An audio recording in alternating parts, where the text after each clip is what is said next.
Hello everyone, this is your friend Shinobi Nexus 2.0. Welcome back to the channel. Enjoy the fanfic. And let's begin. What if Ino woke up 20 years in the future as Naruto's wife? Part 1.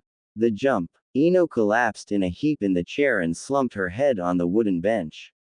The delicious aroma of broth filled her nostrils, which made her stomach growl. Ino groaned and looked up into the awaiting eyes of the ramen stand owner. "Bring me the largest bowl of ramen you have ever seen," she ordered.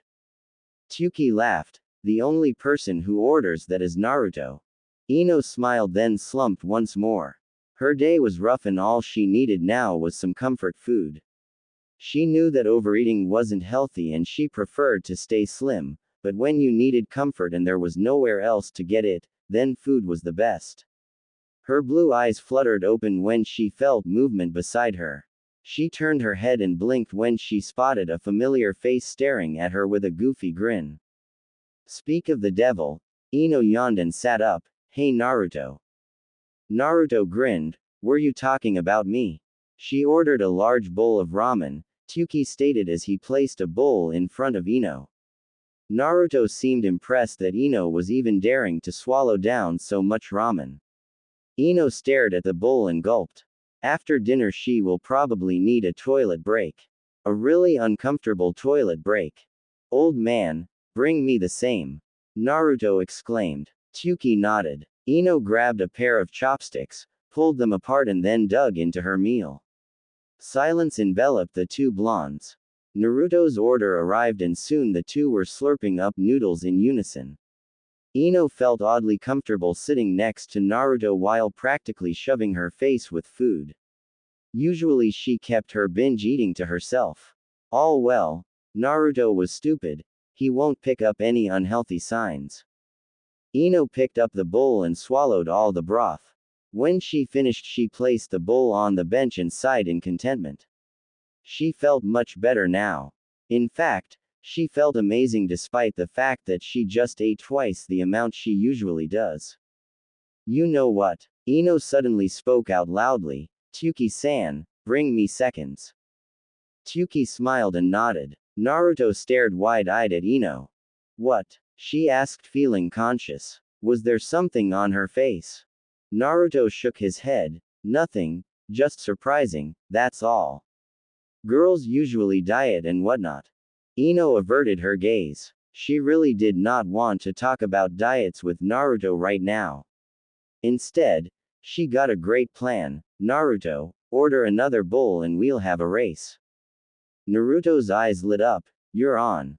Naruto ordered another bowl. The two silently waited for their ramen so that their contest could begin.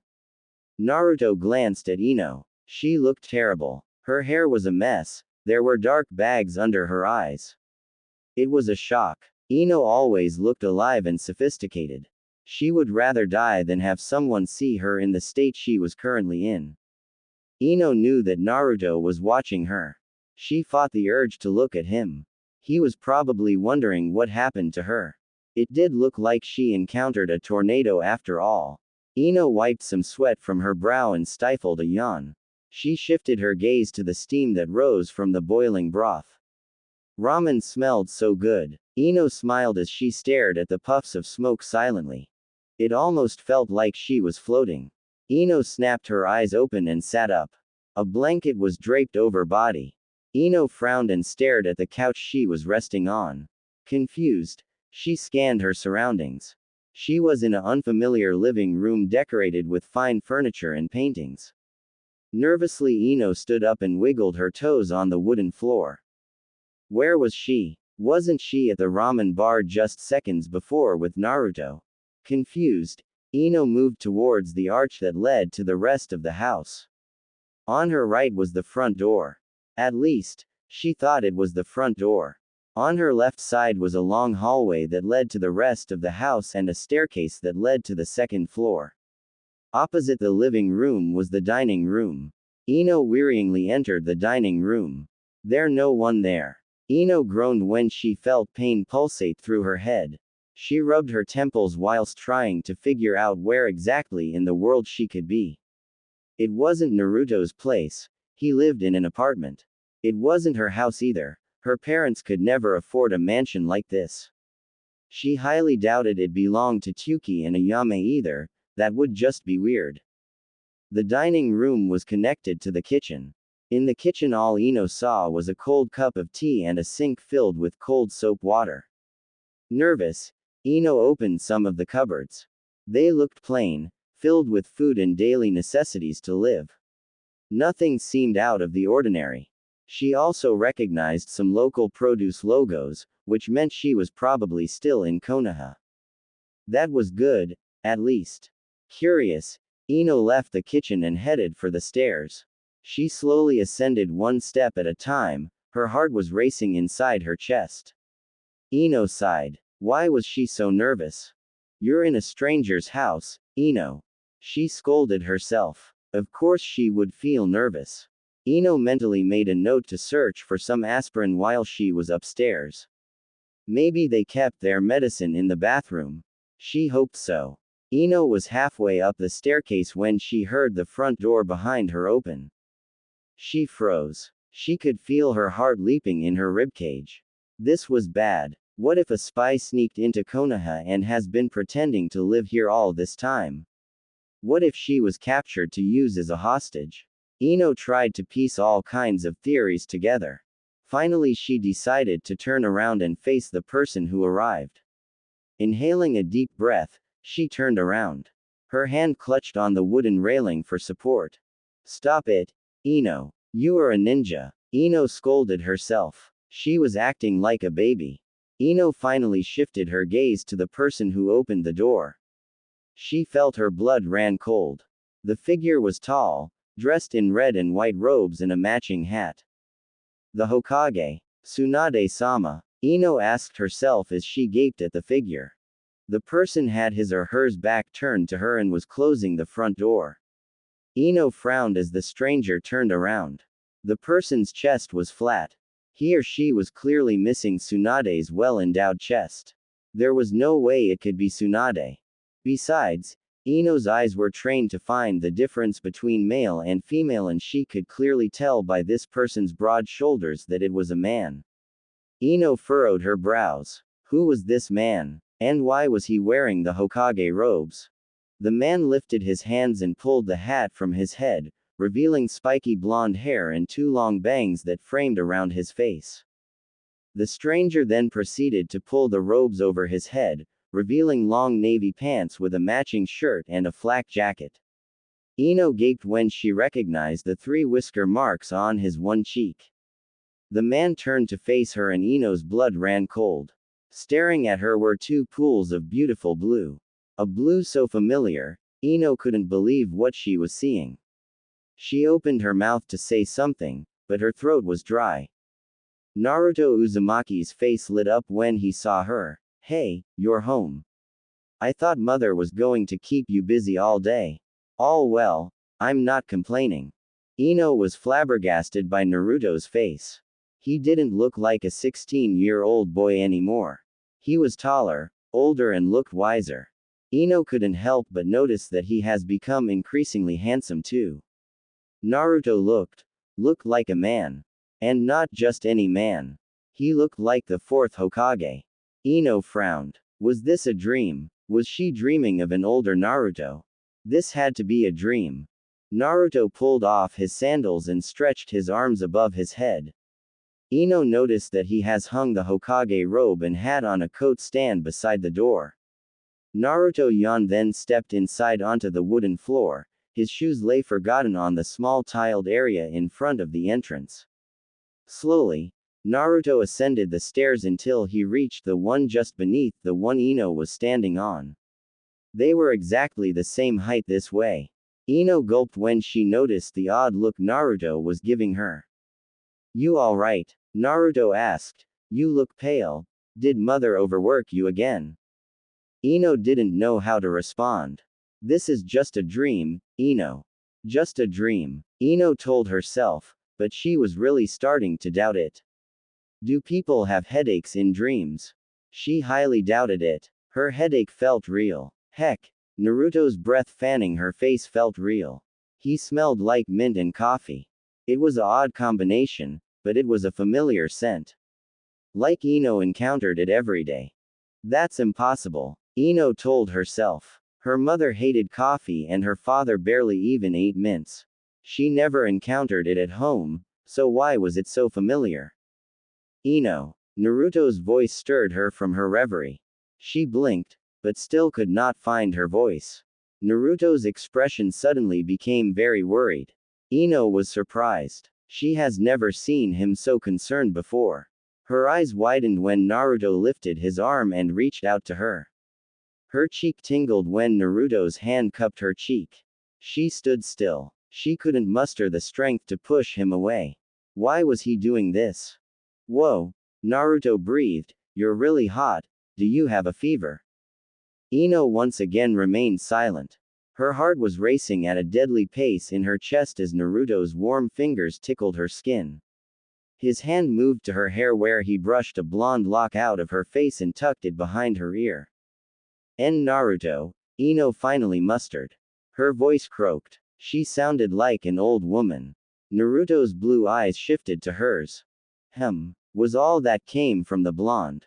Ino inhaled a deep breath to try and calm herself. Where am I? Ino asked. Finally she gathered the courage to ask what has been bothering her since she woke up in the living room. She noticed Naruto's shock. His hand that had been affectionately stroking her blonde hair froze, followed by his brows furrowing. What do you mean? Naruto asked. You're in Konoha, where else? Ino pursed her lips into a thin line. So she was in Konoha. But the question is where in Konoha? Or more like, when in Konoha? Naruto. Ino mumbled, how old are you? Naruto seemed even more confused at her next question, 37. Ino. We celebrated my birthday 2 weeks ago.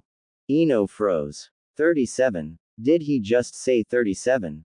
No, that couldn't be. There was no way he could be that old, because that would mean she was also that old.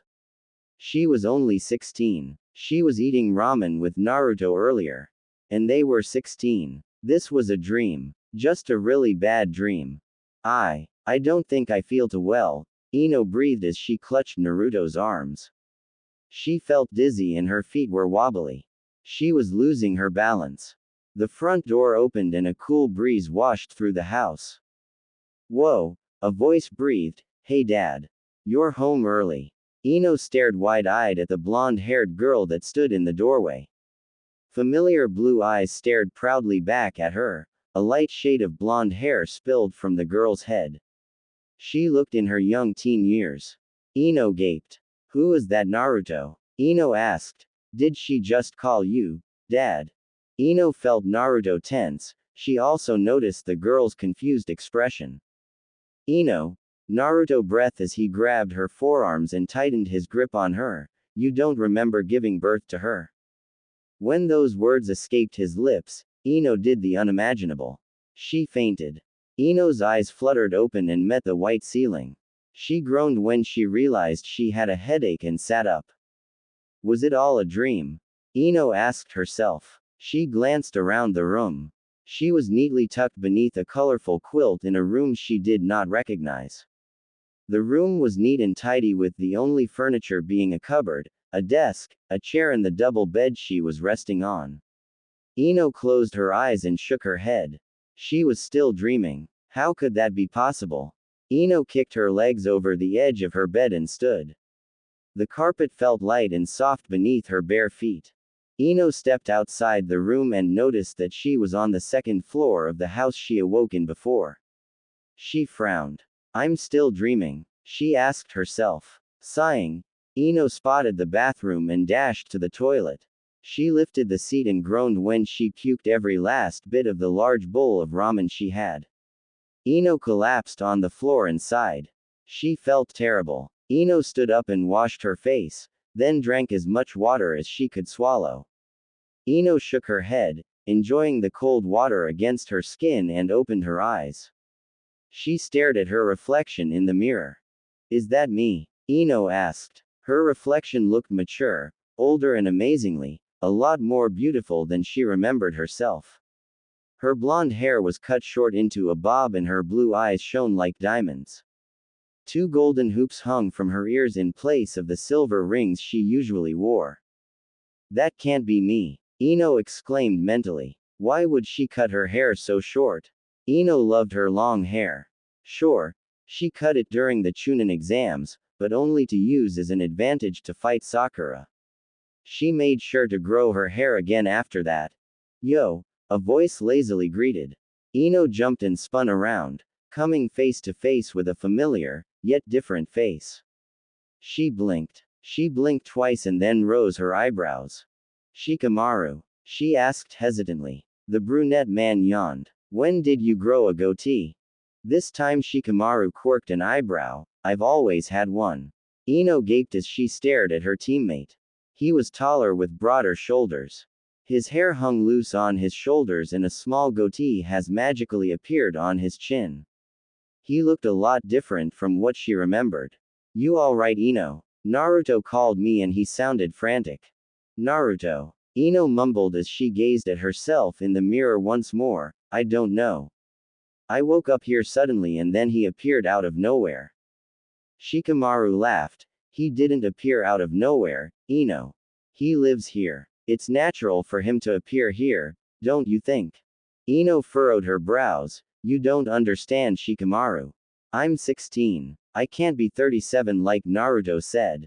Shikamaru's amused smile vanished and was suddenly replaced with a frown. 16. Did you just say you're 16? Yeah, Ino replied. Shikamaru pursed his lips into a thin line. I'm listening. I see. Shikamaru breathed as he lit a cigarette. Shikamaru and Ino were sitting outside on a bench in the garden of the large mansion. Ino was surprised that the house seemed even bigger on the outside. Konoha looked the same, yet different at the same time. Some buildings have changed and Naruto's face has been added to the Hokage monument. Ino could do nothing but stare at it in amazement. Naruto was Hokage. She couldn't believe it, even when Shikamaru confirmed it.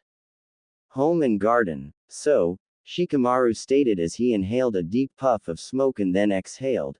You say you're your 16-year-old self and somehow got stuck in your future self. Ino shrugged. That's what I gathered. I know you probably don't believe me. No, Shikamaru grunted. I believe you. You do? Ino asked, surprised. She was expecting Shikamaru to jump up and then accuse her of being an intruder and lock her up somewhere where they will contact her father to interrogate her and whole bunch of other nonsense. Yeah, Shikamaru stated, if something like Edo Tensei exists, I'm sure there's some forbidden jutsu that make you travel through time or whatever it is that happened to you. Ino looked down at her hands that rested in her lap. That's the thing, this all feels like a dream, it doesn't feel real. Shikamaru watched his teammate from the corner of his eye. You'll get used to it. Ino clutched her skirt. That's the thing. I don't belong here, Shikamaru. I belong in the past. I need to get back and allow my future self to come back to her body. Shikamaru sighed. Troublesome as it is, I'll help you. I get that you feel out of place here, but until I find an answer, you will have to play along. Ino quirked an eyebrow. Play along. Shikamaru nodded. You have to go on as if nothing has changed. In other words, you have to do what you of this time would do. Ino blinked. How was she going to do that?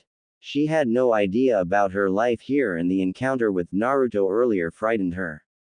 He acted so familiar with her. Like they were lovers. Don't you remember giving birth to her? He had asked her. Ino froze as that question echoed through her. It couldn't be, could it? Ino could feel her blood run cold. It all made sense now. Why she awoke in that house. Why Naruto talked of mother instead of my mother or your mother. Why the little girl looked so familiar. Why the girl called Naruto dad. And why Naruto asked her that question. Visual art and design. It all made sense, but Ino had to make sure. She turned to face Shikamaru. Naruto, he's my husband, isn't he? Shikamaru glanced at Ino from the corner of his eye. He was debating whether he should answer the question or not. After a while of awkward silence, he gave in, yes. Ino didn't know what to say. Up until this whole nightmare began, she was enjoying ramen with the blonde as a friend. Now they were married. And not just married, they had a daughter. Ino cringed. She wasn't a virgin anymore. The thought was a lot more disturbing than she thought it would be. I think I need a shower, Ino mumbled as she stood up and looked up at the Hokage monument. She stared at Naruto's face in disbelief. Shikamaru nodded. All right, I'll contact you as soon as I have information. It might take a while, but I'll do everything I can in between my other important duties. Ino smiled gratefully at her teammate and watched him leave. She couldn't help but finally notice his Sunagaker-style flak jacket. She quirked an eyebrow. What the? Deciding that she would ask him later, Ino turned around and stepped inside the house that supposedly belonged to her. Naruto was nowhere in sight, but she did hear movement in the kitchen as well as the aroma of onions filling the house. Someone was cooking food. Ino's stomach growled. After puking her guts out, she has gotten hungry again. Ino made her way upstairs where she locked herself in the bathroom and stripped. After her shower, Ino grabbed a towel, dried herself and then wrapped it around her body. Quietly she unlocked the door and slipped downstairs and into the kitchen. Naruto was standing before the stove, his eyes focused on a wok with stir-fry. It smelled fantastic. She never knew Naruto could cook. Looks like she's in for a bunch of surprises.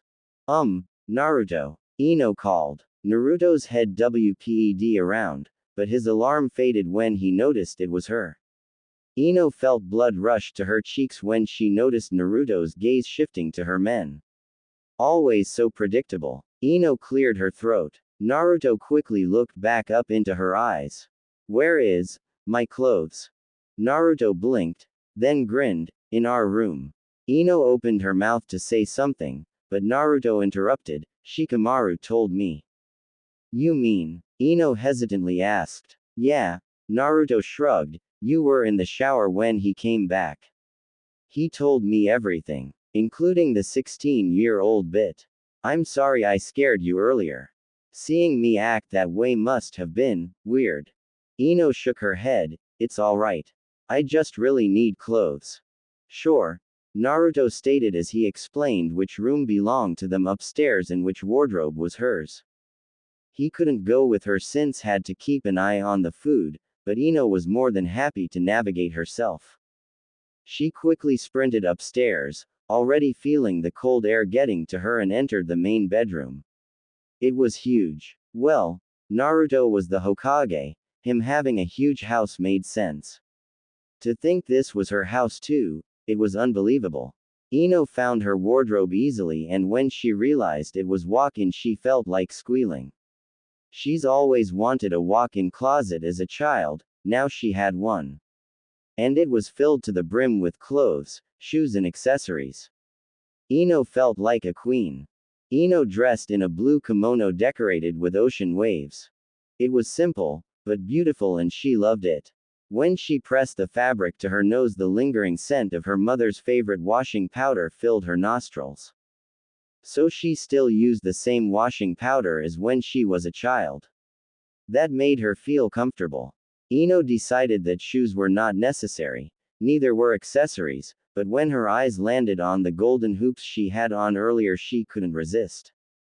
They suited her. After clipping on her earrings, she looked satisfied at herself in the mirror. Ino reached up and pulled her fingers through her short blonde hair. She was disappointed that her long hair was gone earlier, but now as she looked at herself, she realized that the short bob suited her. She looked feminine and mature. Ino smiled at herself. Perhaps this life won't be so bad after all.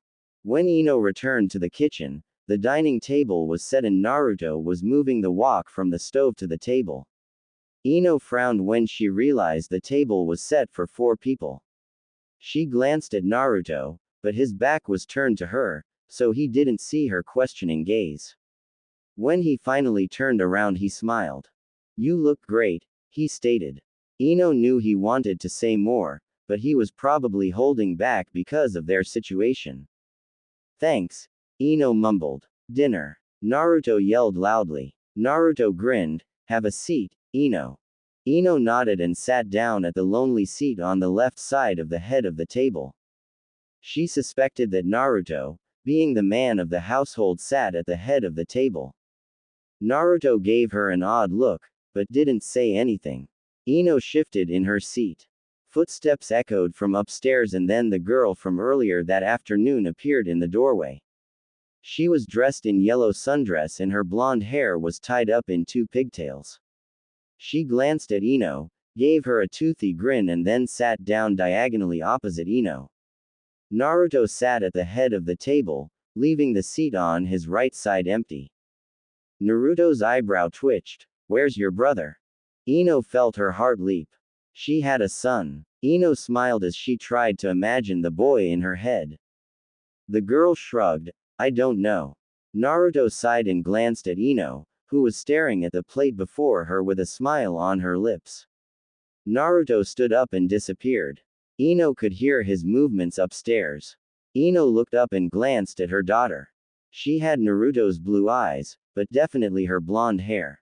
Ino shifted in her seat again. She felt really awkward and out of place. Finally Naruto returned with a blonde boy following him. He looked around 5 with the same spiky hair as his father, but the same pale blonde as Ino. The boy had blue eyes that shone like diamonds. Ino couldn't help but feel her heart linger to embrace the boy. He was adorable. The boy climbed on the seat on Naruto's right. All right, Naruto stated, let's eat. As Naruto and the children jumped into a usual routine of dishing and talking about their day, Ino sat silently and ate her food as slowly as she could. If earlier she felt left out, she now felt like a perfect stranger. In her mind, she was supposed to be a young teenager living with her parents and would have bubbly conversation with them. Here she felt alien, despite the fact that she knew this was her new family. Ino mentally sighed. Mama, the little boy sitting across from Ino asked as he tilted his head to the side. Ino jumped and blinked. Will you play with me after dinner? The boy asked. Ino blinked. He wanted to play with her. The idea was intriguing, this way she could get to know them. Ino glanced at Naruto again. The blonde was silent, simply watching his wife and son converse while idly chewing on his food. Sure. Ino agreed to her son's request. The boy grinned. Ino smiled. Her son smiled like his father. It was cute. Will you play too, Dad? The boy asked as his attention shifted to his father. Naruto patted his son's head. Sure, Minato, Naruto beamed. Ino felt her throat tighten. Her son's name was Minato. He was named after the 4th Hokage. Ino knew that Naruto has always looked up to him, but he idolized the 4th this much that he would name his son after him. Ino glanced at Minato. Well, like his father, he resembled the 4th greatly. It was surreal. Oh, so older sisters aren't good enough to play. Minato's sister hissed. The table fell silent and all eyes moved to the daughter of the family. Her blue eyes were narrow. Ino saw herself in the girl right at that moment. It was hilarious. Of course you can play too, sis. Minato grinned as he poked his sister's nose. She did not look impressed and gave him a very cold glare. Ino glanced nervously at Naruto. Was this normal behavior for the two of them? They weren't going to fight, were they? Did you just poke me? Minato's sister growled. Minato giggled as his sister attacked him with relentless tickles. Ino sighed in relief. Luckily the girl was only playing with her younger brother. All right, stop it you two, Naruto finally interrupted. Finish your dinner. We'll play as soon as the dishes are done, all right? The two nodded and continued with their meal. Ino couldn't believe how mature and in control Naruto was with the children. He was like a completely different person from the boy she knew. After dinner, Naruto and Ino washed the dishes while the children played together in the garden under the last few rays of the sun. Ino watched them from the window above the sink and smiled. They looked so happy. So peaceful. Great, aren't they? Naruto asked. Yeah, Ino agreed. What's her name? I didn't quite catch it. Kagaya. Naruto replied. You named her Kagaya after Kagaya Hime.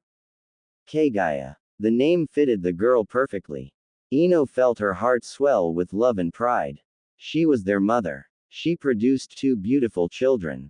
It was something she secretly always dreamed of, and now she had it. But it didn't feel right.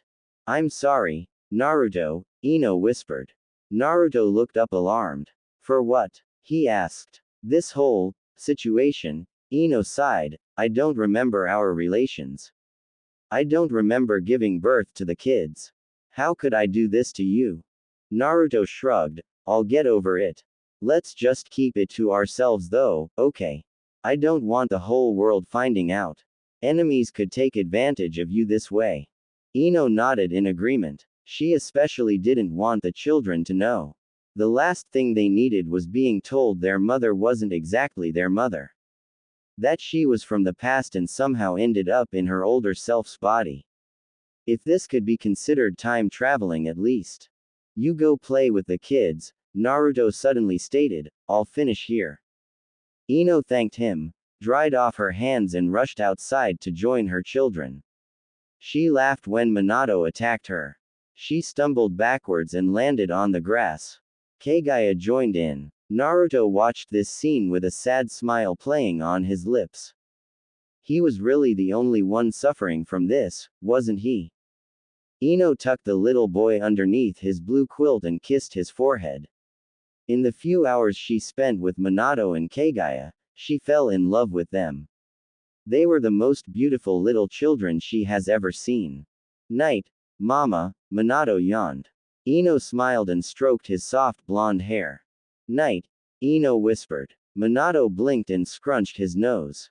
Ino quirked an eyebrow at his sudden strange facial expression. Something wrong? You stopped calling me honey, the boy pointed out. Ino froze. She called him that. She didn't know. Of course she didn't know. Ino mustered a fake smile and stroked the boy's forehead. I'm sorry, honey, Ino whispered. Is that better? Minato nodded. Good, now go to sleep, son. Minato nodded and yawned again. Ino stood up from where she sat beside her son and turned off the lamp beside his bed. She glanced at him one more time, then left the room. She headed for Kagaya's room next.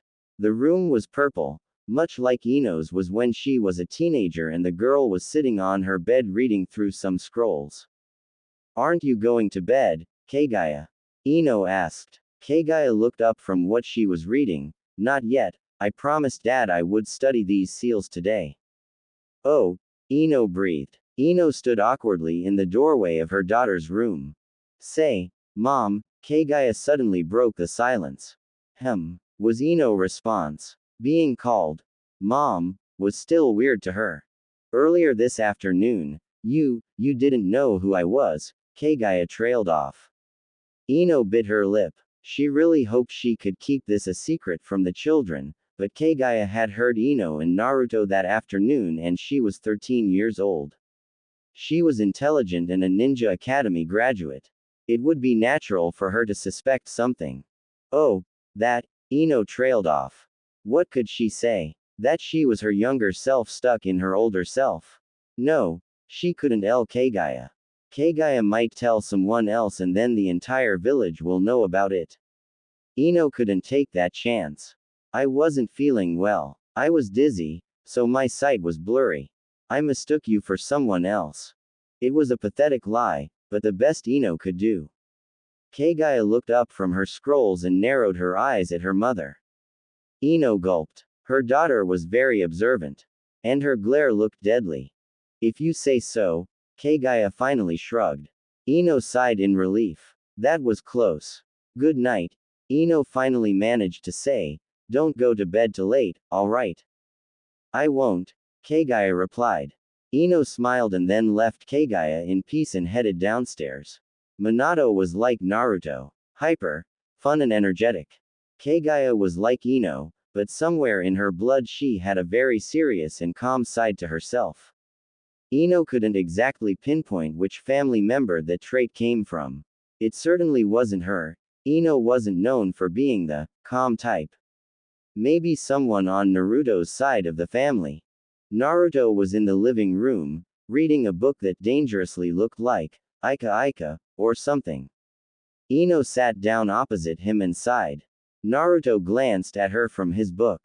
Tired? He asked. Ino nodded. Kagaya was questioning me about this afternoon. Naruto didn't say anything and returned to reading his book. Ino sat calmly and watched him. He really was a completely different person. After a while of silence and staring, Ino stood up. I'm going to bed. I'll sleep in the guest bedroom. Naruto looked up from his book in alarm. Why, oh. Ino smiled weakly when he trailed off. Naruto looked away from her and tightened his fist. I'll sleep in the guest bedroom. You stay in the main bedroom. Ino blinked. Are you sure? Yeah. Naruto mumbled. I don't need the ensuite bathroom or the walk-in closet as much as you do. Ino chuckled. Thanks, Naruto. He merely waved her off. Ino disappeared upstairs, leaving Naruto to sulk alone. Ino was awoken by the sounds of banging pots. She sat up with a jolt and quickly pulled her messy hair together and tied it into a ponytail. The banging stopped, but now she heard two voices arguing. The one was definitely Naruto. His voice was unmistakable anywhere. Ino jumped out of bed and scurried downstairs. As she passed Minato's room, she realized the boy was already out of bed. Perhaps he was arguing with his father. Ino chuckled. She highly doubted it. Ino walked into the kitchen and nearly turned around right there. Before her stood Naruto actively trying to pull someone's hair out while yelling something about tainting my son. Ino quirked an eyebrow at the scene. Morning. Ino half asked, half stated. Naruto stopped yelling and pulling and blinked, his eyes now focused on his wife who was still clad in her pajamas. The other person turned around, whilst pulling free from Naruto's grasp and straightened his hair with his fingers. Ino's breath swept away when his face. Sasuke. Ino breathed, shocked when she looked into the raven's onyx eyes. Is that you? The Uchiha remained passive, as if Naruto didn't pull his hair earlier at all, the one and only. Wow. Ino breathed. Sasuke was here, he was back. He had somehow returned to Konoha. She couldn't believe it. And he was wearing a Junin uniform proudly with his headband on his forehead and the Uchiha crest embroidered on the sides of his sleeves. Hey, Dobi, Sasuke calmly stated as he pointed at Ino, what's with her? This is a common occurrence between us. Why is she acting like she's seen my ghost or something? Naruto snorted. I'll tell you later, Tem. I first have some unfinished business with you. Sasuke rolled his eyes. Of course, I'm tainting your son blah blah blah. Get over it, Dobi. The minute you assigned your daughter on my team, you chose your children's fate. Now tell me what's wrong with Ino. Ino blinked. Sasuke was Kagaya's teacher. Ino glanced at Naruto, who was fuming and looked ready to use Rasengan and blow the Uchiha through the roof. Ino's sweat dropped. Looks like her previous opinion on adult Naruto was wrong. He was still the same as always. At least with Sasuke around. Alright, I'll tell you, Naruto sighed in defeat, but this is an S-class secret. If you even spill one word about this I will. Sasuke cut him off. Naruto, I've been in Anbu for 5 years, I know what S-class entails, calm down. Naruto scoffed. Have a seat. Sasuke sat down by the dining table. Naruto and Ino joined him. So what's so dangerous that Ino's strange behavior is considered to be top secret? Sasuke asked. For all we know Naruto, she's probably just pregnant again. Remember how she nearly killed me when she was pregnant with Minato? No, she's not pregnant, Naruto sighed, at least, I don't think so. I'm not, Ino stated. She was a medic, she would know when she was pregnant. Or she would have at least seen the signs. The fact that she nearly killed Sasuke when she was pregnant with Minato did seem rather amusing, though. Alright, Sasuke sighed, what is it then? She's not the Ino we know, Naruto finally stated. Sasuke quirked an eyebrow. Naruto took this as his cue to continue. She believes she is 16. We believe it has to do with time traveling. Sasuke blinked, then burst out laughing. Ino stared wide eyes. Sasuke was not acting like himself at all. Sasuke pointed at Ino between his laughs. You think you're 16? That's hilarious. We're serious, Sasuke. Naruto hissed. Sasuke stopped laughing and quickly regained his serious vibe. Alright, Sasuke stated, so she's from the past or whatever, now what? Shikamaru is doing some research, Ino stated, until then I will just have to act like I belong here. Hopefully we can fix this. Sasuke nodded in deep thought. Silence enveloped them. Suddenly the door from the kitchen that led to the backyard opened and Minato ran inside, squealing and covered in mud. He ran and hid himself behind his mother. The three adults quirked an eyebrow. Minato? Ino asked. She never got a response, for just then a red-headed boy stepped inside. Ino gawked when she realized he looked like Sasuke, only with red hair that sprawled around his face. He looked older than Minato, but younger than Kagaya. He wore navy pants and a blue shirt with the Uchiha crest on his sleeves. Hey, Dad, have you seen Minato? The red-headed boy asked. Nope, was Sasuke's curt reply as he glanced at the hidden Minato. Sasuke had a son, Ino gawked, but then it occurred to her that it would be natural for others her age to have children. They were all adults now. All well, the boy shrugged. Despite knowing where Minato is, he decided to play along. The boy pretended to look confused and then faced Ino. Hey, Ino, why are you still in your pajamas? Ino trailed off. She was surprised by how casual the boy sounded with her. Ino gathered she told others to call her Ino without any aunt or Mrs. added in front due to it making her sound old. Ino isn't feeling well, Masashi, Naruto pointed out. Oh, was all the redhead mumbled until he saw a bit of orange stick out from behind Ino. Masashi grinned, found you Minato. Minato moaned and stepped away from his hiding place. Man. Minato and Masashi disappeared outside again. Ino turned to face Sasuke. Who? She breathed. Karen, Sasuke replied, knowing what she wanted to ask. Karen is Masashi's mother. Ino found herself sighing in relief. She may be married to Naruto, and before this all happened she was probably in love with him, but it would still hurt her if Sasuke ended up with Sakura. So Karen married Sasuke. Wait a minute, Karen, who is that? Ino asked herself. Sasuke must have noticed her distress, because he chuckled darkly. You won't remember her if you are from the past like you say, Sasuke pointed out, you only met her later. Oh, Ino mumbled. That made sense. Naruto cleared his throat. So, Sasuke, will you keep this a secret? Sasuke glared at his best friend. What do you take me for, an idiot? I know what S-class means. My lips are sealed. However, I do think telling Karen is a good idea. Why? Ino asked before Naruto could. Sasuke smirked. Simple, you're best friends, it would make sense if you told her. Besides, she can perhaps take a look at your chakra. Naruto clapped his hands together. That's a great idea. Perhaps Ino's chakra might give us a clue. Sasuke, you're a genius. Sasuke rolled his eyes. Shucks, Dobi, just doing my job.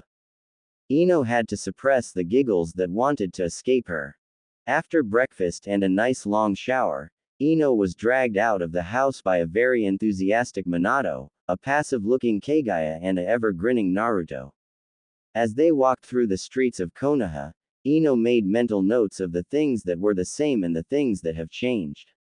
Along the way, they were greeted by several citizens. Naruto greeted everyone in return with a huge smile. Ino was shocked. Everyone loved him. It was so surreal. They finally reached a large house on the opposite side of town. Ino glanced around her curiously.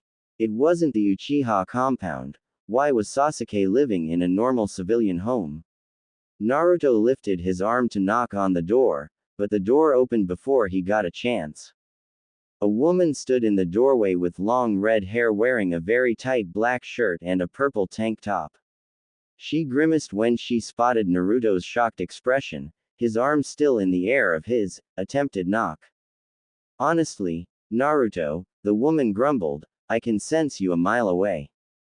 Naruto returned his arm to his side and rolled his eyes. Of course, I knew that. I was just testing you. Judging from the woman's appearance, Ino gathered she was Karen, Sasuke's wife and Masashi's mother. Karen's gaze shifted from Naruto to Ino. Their eyes met briefly and then Karen scrunched her nose. Ino felt self-conscious as the woman gave her an odd look. Was something wrong? Is it me? Karen stated, or is your chakra disrupted? Naruto quirked an eyebrow in interest and glanced at Ino then back at Karen. Disrupted? What do you mean? Naruto asked. Like she's under a genjutsu, Karen pointed out.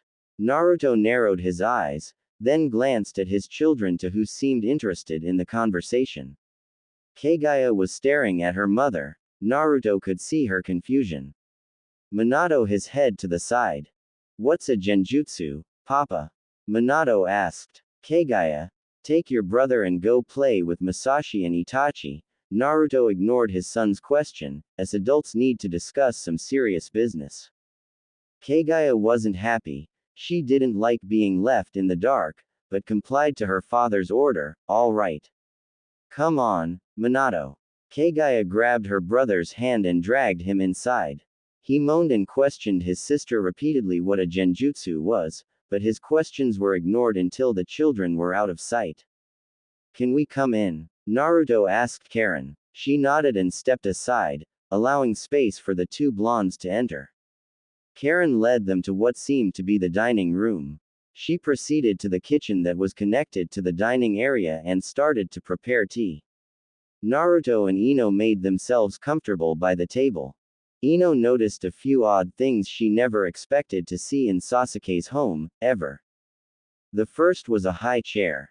There was clearly a baby in the household, or it was just for decoration. Ino highly doubted that Sasuke would use a high chair as decoration though. Another thing she spotted was a large painting of their family on the wall. Ino stared at it in awe. Her previous observation of the high chair being used for a baby was proved by the infant that Karen held in the painting. She knew the painting was done recently, for Masashi looked the same as he does now. Ino also noticed another boy, around Minato's age standing next to Masashi in front of their father. Ino smiled. It was a beautiful painting. Karen served tea and sat down. Sasuke explained to me that you have something to tell me. Karen pointed out, I'm listening. Ino glanced at Naruto pleadingly, who explained everything that has occurred to Karen. Karen listened without saying a word. After warning her that it was a S-class secret, Naruto sipped on his tea. Karen appeared to be in deep thought. Sense anything? Sasuke asked as he appeared in the doorway, a small bundle in his arms. Karen glanced at him. Her eyebrow twitched. She awake again? Karen asked. She has your energy, Sasuke. Sasuke shrugged and handed the bundle to Karen and sat down beside her. The bundle appeared to be the infant from the painting. Ino smiled as she watched Karen stroke the baby's dark hair. The baby's eyes were wide open and staring intently at the guests.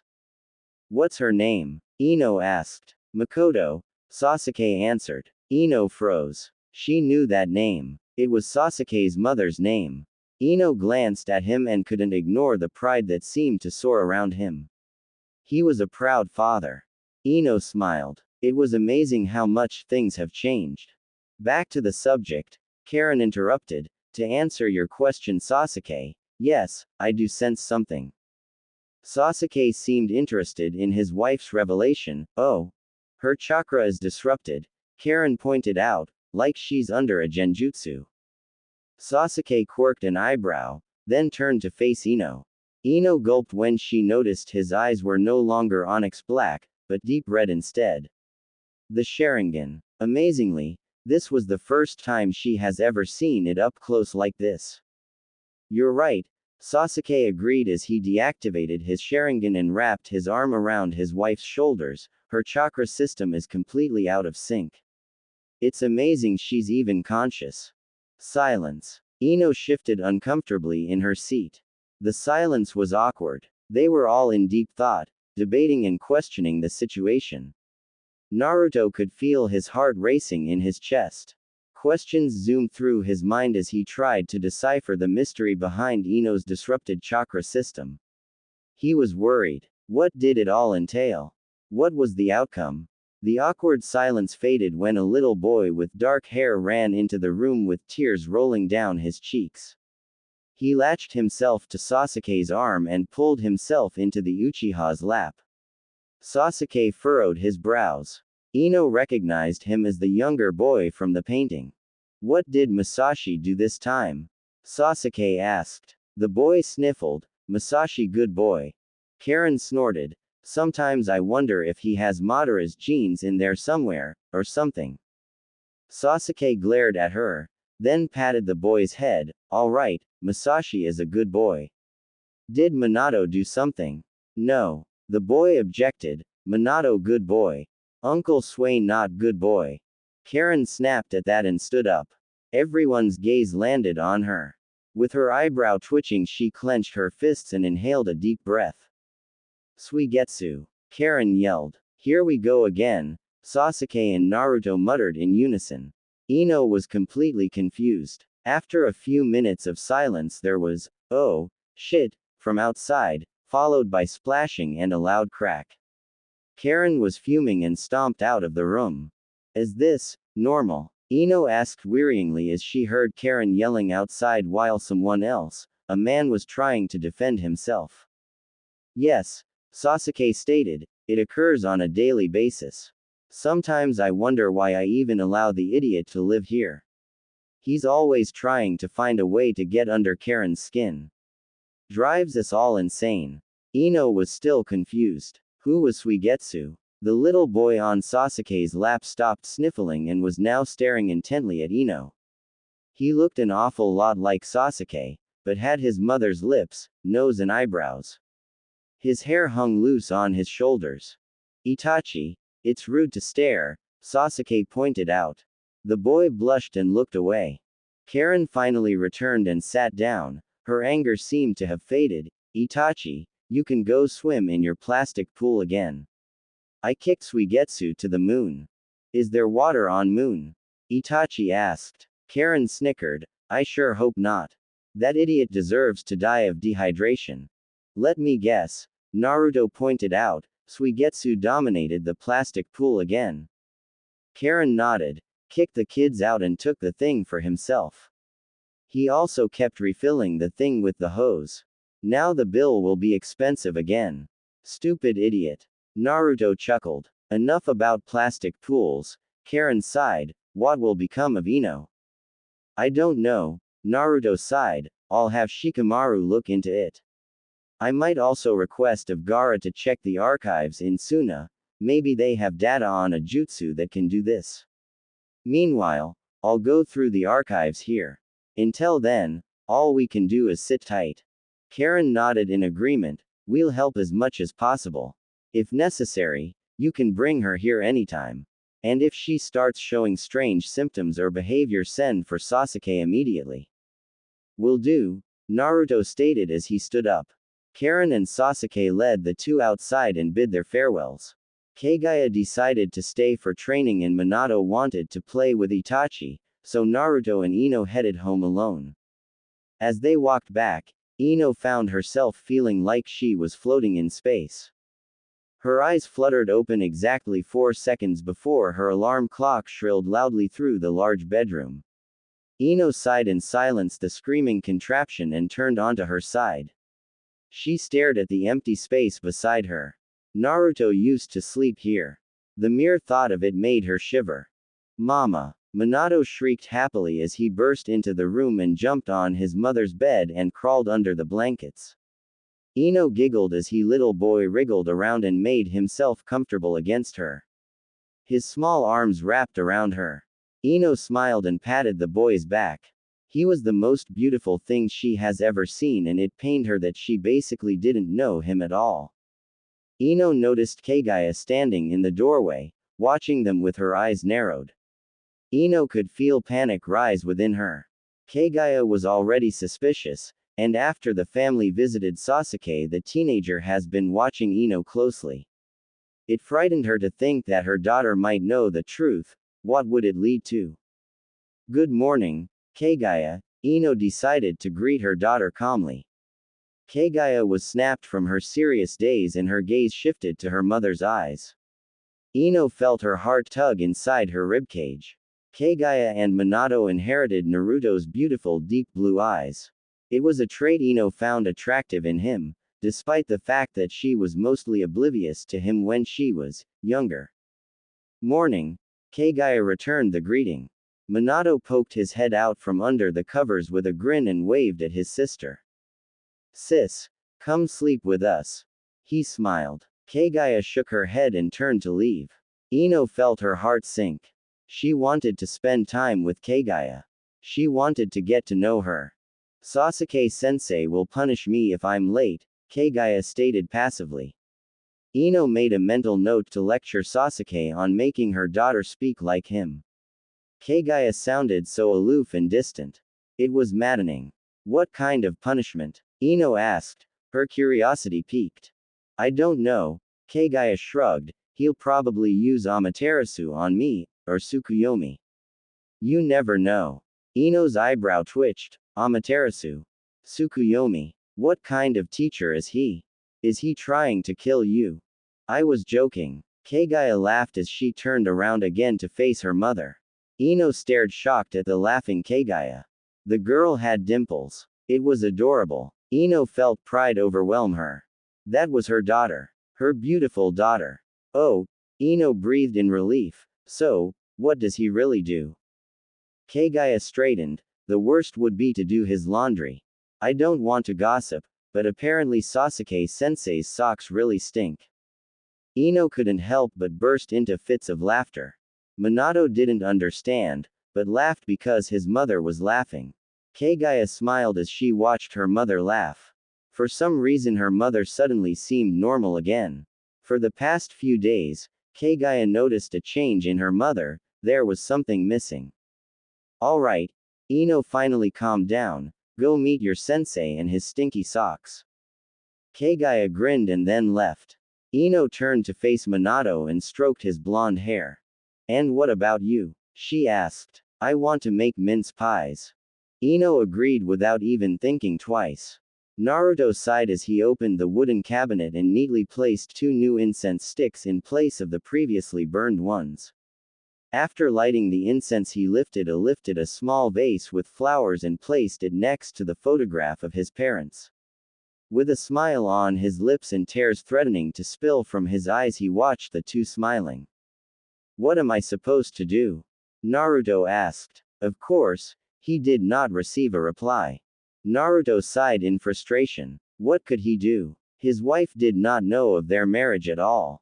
She believes that she never even committed herself to a romantic relations with him. Although he acted like he accepted it, like he was alright with it, he couldn't bear it. He couldn't bear to look at her and know he can't hold her anymore. He can't tell her how beautiful she was anymore, look in her eyes and kiss her. She was like a blessing that has slipped right through his fingers. Naruto. He heard behind him. He jumped and spun around. Ino stood in the doorway, wearing her baby blue pajamas, the ones he brought her for Mother's Day, watching him curiously.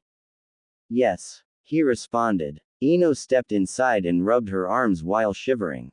It was chilly and the thin cotton wasn't doing much for heat. What are you doing? Ino asked as she sniffed the air. Incense. Naruto glanced at the photograph of his parents and smiled. Sorry, does it bother you? No, not at all, Ino stated as she sat down beside him. Silence enveloped the two. Naruto was staring at his hands that rested in his lap and Ino was staring at the photograph before her. She recognized the man, it was the fourth Hokage.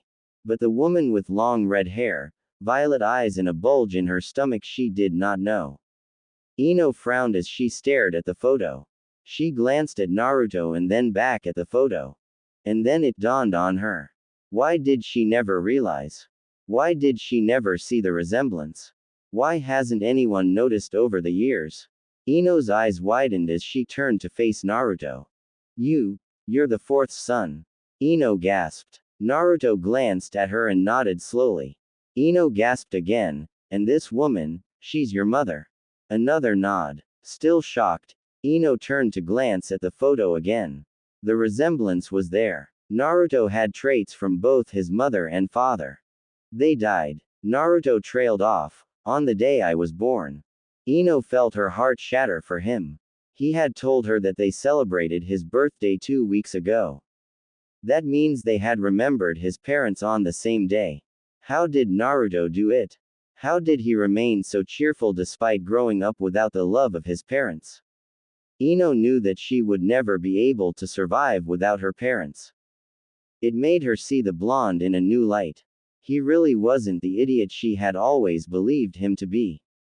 I'm sorry, Ino muttered. I'm sorry. Don't be, Naruto whispered. Silence enveloped again. Naruto, Ino whispered after a while. How did we start dating? Ino asked. Her fists were clenched and her cheeks were red. It was strange behavior for her, but she knew it was awkward conversation. Well, Naruto breathed, we probably officially started dating after the war. War? Ino asked, her eyes wide. Naruto cursed at himself mentally. She didn't know about the Fourth Ninja War. Of course she didn't. Naruto sighed. Was it even wise to tell her this? It wouldn't impact the future, would it? There were always consequences in time-traveling fiction, so the real deal probably had consequences too, right? It's a long story, Naruto stated. To sum it up, the Fourth Great Ninja War was the 5 nations pitted against the Akatsuki. Naruto knew he was taking a huge risk, but it was too late to turn back now. Oh, Ino stated, we officially started dating afterward. Naruto nodded. We became close friends before then. We often had ramen eating contests. And you liked teaching me about flowers. But we never thought of romance. I was still attached to Sakura-chan back then. Ino listened intently. They often had ramen eating contests. Looks like that one single offer before this all happened led her to her future husband. Wow. You were still attached to Sakura. When did you get over her? Ino asked. Naruto flinched and looked down ashamed. It took me a while, but thanks to you the pain was healed. Pain? Ino asked. Did Sakura hurt him? Ino felt her blood boil. If that Rosette even dared to hurt Naruto she would never hear the end of it. Yes, Naruto whispered, after her death. It was like a huge pile of rocks hit her in that instant. Ino froze. The word death echoed through her like a spiraling cloud. Sakura was dead. Haruno Sakura, her childhood friend and her rival, was dead. Dead, Ino echoed. She couldn't believe it. It couldn't be true. It just couldn't be true. She's not the only one, Naruto pointed out. There were many causalities in the war. After Sakura was struck down, it hit us all. The person affected the most was Lee. Ino pursed her lips into a thin line. Lee loved Sakura. Ino knew that much. I'm sorry, Ino stuttered. I am causing you so much trouble, making you remember such a thing. I'm sorry. Naruto sighed. He couldn't stand to watch her apologize like this. Yes, he was angry. Yes, he was upset. He wanted to scream and curse the bastard who did this to Ino. Who made her travel through time. But he could never direct that anger towards her. No matter how much it pained him to watch her without being allowed to touch her, he could never be angry at her. Because he loved her more than anything else in this world. On a day like this, Rock Lee was always seen at one place. He would drop his duties as a ninja, as a teacher, as a father, and as a husband, and approached the lonely and gloomy graveyard with a small smile on his face. With him, he always carried flowers. Beautiful, rich flowers that he would place on her grave. Lee came to a halt before Haruno Sakura's grave and knelt on the wet grass to place the flowers next to the tombstone. The small smile still played on his lips as he remembered the good old days he spent with her and all their friends. She might be dead, but that didn't mean he moped around. He remembered the good things and the bad things. He remembered the time when she was alive. Lee stood up and buried his hands in his pockets. He was a 38-year-old man, married to the most beautiful woman and had a beautiful son. There was nothing more he could ask for. Deep down, he knew that Sakura would be happy that he found happiness, even if it was without her. Lee, came a female voice from behind him. He turned around, came face to face with the smiling face of Tenten. Tenten, my youthful wife, Lee grinned, what brings you here? Tenten rolled her eyes. For your information, your youthful son is currently sprinting around the village border. Mind explaining? Lee laughed nervously. What can I say? He has the burning passion of youth. As a child, Kagaya enjoyed the story of the bamboo cutter. It was a beautiful tale that etched into her mind ever since her mother told her that Kagaya Haim was her namesake. Kagaya often asked her mother to share the story at the dining table, or when she went to bed, but now as 13-year-old Kagaya sat there, watching her mother silently eating without even glancing at her children, Kagaya could feel her throat dry. Her mother has been acting strange lately. Ever since that day where her mother claimed she was dizzy, Kagaya knew something was wrong. Even dizziness wouldn't stop Ino from recognizing her children. Kagaya knew that much. Her mother was hiding something and the teenager was determined to find out what. Naruto didn't pay attention during dinner. His mind was blank, his eyes focused on his plate of food. He aimlessly played around with his fork, while his children and wife remained just as silent as he did. It was awkward. Very awkward. The bubbly enjoyment the family used to share was gone. Are you working tomorrow, Dad? Kagaya finally broke the silence. Naruto looked up at his daughter. Yes, I'll probably be late. Oh, Kagaya muttered, disappointed. She was hoping she could train with him and perhaps beat out the information of her mother out of him. She wanted to know the truth. She was already old enough to know and handle the truth. What about you, Mom? Ino looked up, alarmed that she being spoken to. Oh, Ino shot Naruto a pleading gaze. He cleared his throat and shifted in his seat. Your mother will be busy tomorrow too. Kagaya sighed and mumbled a, too bad, under her breath. Minato started humming a playful tune while munching on his chicken. His blue eyes were sparkling. It made Ino smile as she watched him bob his head from side to side. After dinner, Ino played a card game with the children while Naruto did the dishes. Ino did offer to do it, but the Hokage insisted on doing it by himself. Ino had no choice but to comply to his wishes. Minato then dragged her off to play. Mama, Minato grinned from ear to ear as he held up a card into Ino's face. She blinked and then smiled when he realized he had no idea how to play card games at all. Kagaya, will you play with your brother?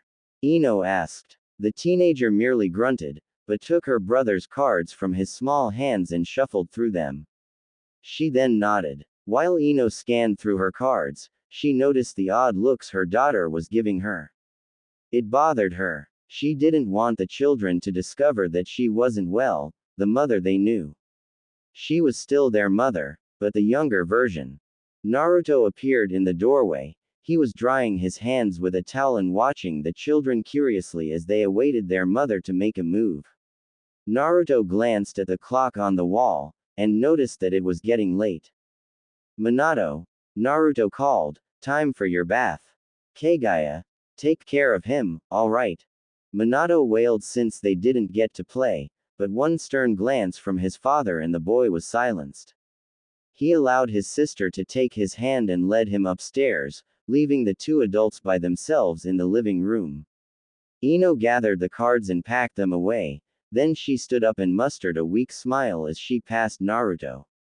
She was stopped dead in her tracks when his hand grabbed her wrist. "Where are you going, Ino?" Naruto asked darkly. Ino felt a shiver run down her spine. "I was going to help with Minato's bath." Ino hesitantly half-stated, half-asked. She glanced over her shoulder and noticed that Naruto was watching her. She gulped. "Kagaya is a big girl," Naruto pointed out, "she'll be fine by herself." Ino felt her cheeks burn. "I know, is it wrong of me to want to spend time with my children?" Naruto's eyes widened and he let go of her wrist. He stepped back and lowered his head, effectively hiding his eyes behind his blonde bangs. Ino noticed him trembling. "Naruto." Ino hesitantly reached out to him, but he slapped her hand away. "I'm fine," he exclaimed, refusing to meet her eyes. "You're right, it's fine to spend time with them." Ino quirked an eyebrow and was about to open her mouth to say something, but she was cut off when Naruto turned around and sat down on the couch. He grabbed a scroll and opened it. And just like that he ended the conversation. Ino felt her heart tighten in her chest as she stared at the back of his head. She slowly turned around and headed upstairs, her mind constantly flicking back to Naruto. Sleep refused to come. Ino lay awake in the large bed in the main bedroom, her mind reeling. She could hear Minato mumble in his sleep from across the hallway, she could hear the tap drip in the bathroom, she could hear Naruto's soft snore coming from the guest bedroom. She was aware of every noise. Naruto. The name stuck in her mind like glue. His behavior earlier frightened her, but at the same time she understood. It was strange, but she understood. It was painful for him. She was his wife, but yet she wasn't. Of course it was hurting him.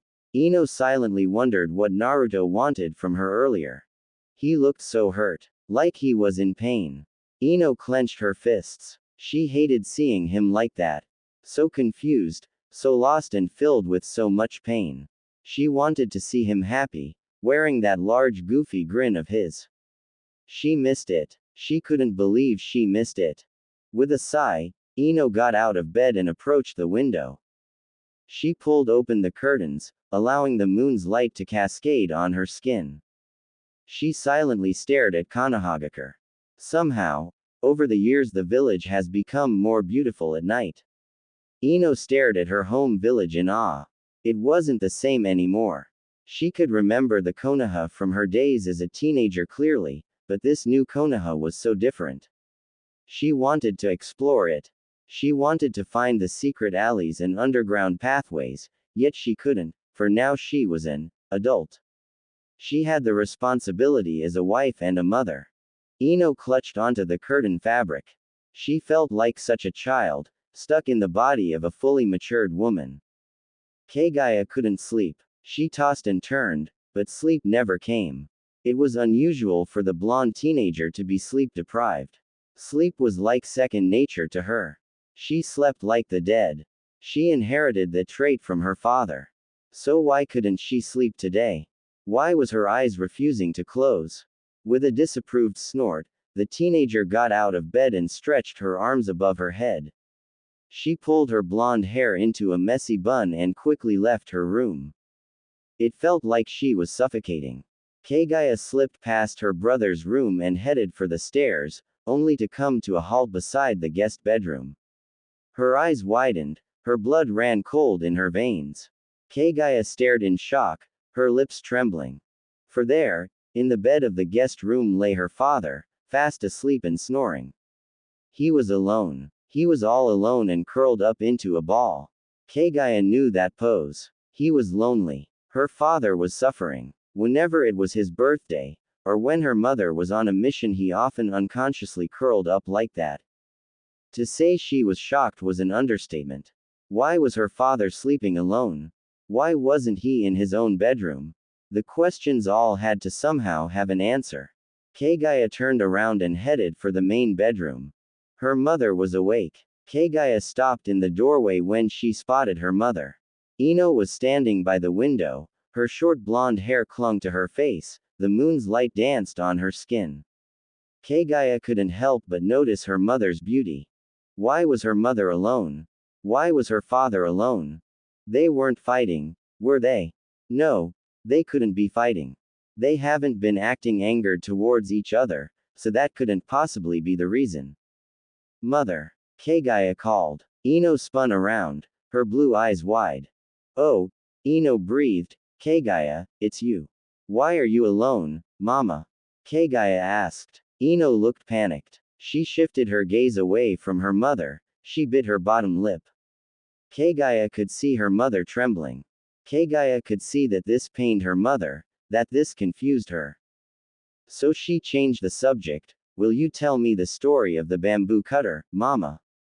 Ino was surprised, but soon her surprise melted away into a warm smile. Ino was awoken by the sun's rays that hit her face. She groaned and pulled the blankets over her head, trying to shut the sun away. Soon she could no longer breathe properly, so she sat up and cursed silently at the sun. She was tired. So tired. Knowing that she can't stay in bed all day, Ino removed herself from her warm bed and shuffled to the bathroom, where she stripped herself and climbed into the shower. She drowned herself in hot water, allowing the droplets to gently caress her skin as she stood there in silence. She could hear Minato laughing outside. After her shower, Ino dried herself off and pulled on a purple kimono she found in her walk-in closet. For some reason, the kimono reminded her of her mother. Mother. The word clung to her like a magnet. How was her mother? If she could recall, she clearly spent time with her mother, since Naruto spoke of helping her mother the first time she awoke as her 37-year-old self. It had to be her mother, for Uzumaki Kushina was dead. Ino made a mental note to visit her family as soon as possible. Perhaps her father knew about time traveling and being stuck in your future self. Perhaps this wasn't time traveling. Perhaps this was something like a mind transfer. Ino perked up. Oh, the possibilities. If her father knew something, perhaps she could then go home. Excited, Ino dashed down the stairs, grabbed a piece of bread and then left the house. She knew that the children weren't alone, she could sense the presence of someone else, so she believed they were in good hands to be left alone for a while. Ino hoped her house was still where it used to be. Her family home no longer stood on the same spot, but it was close enough. She instantly recognized it when the sign of the shop caught her eye. She smiled as she stared at the building before her. Ino quickly slipped inside. She was greeted by buckets filled with flowers. The sweet aromas danced around her as she closed her eyes. How she has missed the fresh scent of flowers. It felt like such a long time since she has worked with flowers, even though in reality it has only been a few days. The door opened behind her, the bell ringing loudly throughout the shop. Ino opened her eyes and turned around. She came face to face with a pair of lavender-tinted eyes. Ino felt her blood run cold and a shiver run down her spine as she stared at the person before her. It was a woman. Her dark hair was curled elaborately on top her head into a fancy bun, hairpins and ornaments poked out from the bun. Her lips were shaded a ruby red and she had on a beautiful red and golden kimono. Ino unconsciously tightened her fists. Ino? The woman asked, her eyes shining brightly. Hinata, was all Ino could muster. Hinata smiled warmly. Ino couldn't believe that this mature, beautiful woman before her was Hinata. Hinata, the shy little girl who always withdrew herself she looked like a queen. A regal queen who knew she had power. What on earth happened to the shy Hinata? So lovely to see you, Hinata smiled as she bowed. Yeah, Ino trailed off, you look amazing. Hinata merely smiled. A small and faint blush was present on her cheeks, but she did not stutter or react like she would have in the past. Thank you, you look rather amazing yourself. So, what brings you here? Ino asked, her eyes still wide from the shock. I have come to pay for the flowers my family ordered, Hinata stated. I told you I would become by today, didn't I? Ino blinked. You did. Yes, Hinata continued, confusion apparent on her face. When you were here the other day, remember? The fact was, Ino didn't remember. Her future self would have remembered, but she, of course, being from the past, did not. Ino bit her bottom lip. This was something she was going to encounter from now on when she meets with old friends. Somehow it saddened her. Everyone she knew here was aware of so many things about herself, things that she was not aware of at all. I'm sorry, Ino sighed. I haven't been very well the past few days, I guess it slipped my mind. Trouble in paradise? Hinata asked. Ino looked taken aback. Hinata was smiling evilly at Ino. It was a creepy smile, not a smile you would expect from a shy girl like Hinata. Ino gulped. You can say that. Did you have a fight with Naruto?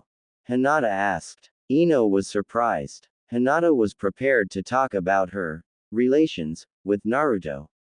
Everyone knew that Hinata was in love with Naruto. Wouldn't she have become angry or jealous when Ino, supposedly, married Naruto? Not really, Ino stated, it's complicated. Hinata merely nodded. She did not press the matter any further. Ino was grateful for that. She relaxed and allowed her eyes to wander down to Hinata's stomach. She blinked, then her eyes widened. You're expecting? Ino asked as she looked back up. Hinata's eyes brightened and she smiled warmly. Yes, Hinata exclaimed excitedly. No one seems to notice. It's this stupid kimono's fault. They hide all my curves. They just mistake the small bump for fat. Ino laughed. Congratulations. How far along are you? 28 weeks. The two women were interrupted when someone appeared from the back of the store. An elderly woman with faded red hair and blue eyes entered the room, carrying a basket with purple flowers. She was dressed in a traditional purple kimono with a green apron over it. Ino's eyes lit up when she saw her. Mama! Ino exclaimed. Even though her mother was much older than she remembered, she recognized her instantly. The woman seemed surprised to see Ino, but she smiled nonetheless. Hello dear, what brings you here? Mrs. Yamanaka asked. Ino leapt into her mother's arms, causing the elderly woman to drop the basket with flowers in surprise. Ino buried her face in her mother's shoulder and silently cried. Mrs. Yamanaka noticed her daughter's trembling and locked her arms around her daughter's waist. There, Mrs. Yamanaka whispered, I'm here. I'm sorry, Mama, Ino sobbed, I just feel so alone. Mrs. Yamanaka was confused, but she decided not to push Ino. Instead, she patted her daughter's back until she calmed down. Hinata watched the scene silently, a smile on her face, but her eyes solemn. Ino pulled away from her mother and wiped her eyes, then smiled. Ino quickly got down on her knees and gathered the flowers her mother dropped. Meanwhile, Mrs. Yamanaka greeted Hinata and welcomed her. Ino placed the now refilled basket back on the counter and glanced at how formally her mother addressed Hinata. When will you require the order to be delivered? Mrs. Yamanaka asked as she opened her notebook. Saturday afternoon, Hinata replied, preferably at 4. I don't want the delivery and arrival happening at the same time. It will make the place a madhouse. Mrs. Yamanaka laughed. Of course, of course. How long will he be staying this time? Hinata blushed a deep crimson at Mrs. Yamanaka's words. Ino found herself extremely curious as to what her mother was referring to. I don't know, Hinata answered. Ino smirked. Here returns the Hinata stutter. Mrs. Yamanaka chuckled. I'm just playing with you, Hyuga-sama. No need to get nervous. Hinata's blush darkened, but she quickly regained her composure and straightened herself. They continued to discuss delivery options and instructions. Ino found herself wandering around the shop, occasionally stopping to sniff flowers. Oi, Hinata-sama, how long are you going to take? A male voice asked, annoyed as the door opened and bell chimed. Ino looked up from where she was kneeling. In the doorway stood a young, tall man with long dark hair and lavender-tinted eyes. Neji, Ino found herself asking, but when the man turned to look at her, she realized that he might have looked like Neji, but he wasn't Neji at all. Hinata turned around to face the young man and shook her head. Masahiro, Hinata tutted, what have I told you about calling me, Hinata-sama? Masahiro sighed, but mother, we're in public. Ino gawked wide eyes at the man. Did he just call her mother? Of course, Ino expected Hinata to have other children other than the one she was currently carrying, but she did not expect the other child to be so old. He looked at least 17, maybe even older. Ino could just not piece together the possibility of Hinata having a child so early. Good day, Masahiro, Mrs. Yamanaka smiled, in the market for some flowers today. Masahiro blushed. Stop it, old woman. You know I don't have feelings for Akemi. Geez.